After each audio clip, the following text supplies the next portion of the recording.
median palatine cyst. So first let me give a small introduction so that you can understand better.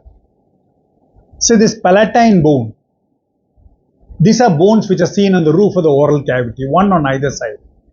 So what happens during development is that you have one palatine bone on the left side, one on the right side. So during development, both the bones come together and fuse in the midline. And this progress goes on up to the age of puberty usually. So in this condition, what happens is during puberty, there's a little tissue which is getting collected in between the fusion line. So this condition where it forms a cyst in the midline between both the palatine bone is called as median palatine cyst. So cyst means any, say, let me give an example, like water filled up balloon which is filled up with water, that is the appearance of a cyst. So the location will be as shown in this diagram. It is not anterior or not on the side. Why I am saying like that? Because suppose it is anterior, then we have some other diagnosis for that. And suppose it is lateral, then the diagnosis still changes.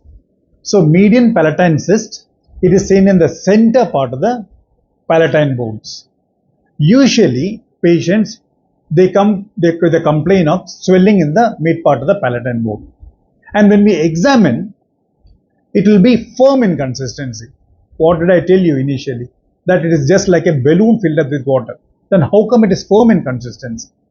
It should be fluctuant, but it is not, because the palatine bone is covered by a hard periosteum. The covering of the bone is called periosteum. Since it is hard, you will not get this fluctuant feeling. So it is not soft, it is firm, but it is not hard. That will be the finding. Now coming to the investigation.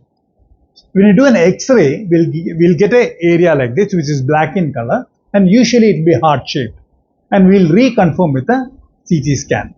Sometimes what happens is some patients may present with severe pain.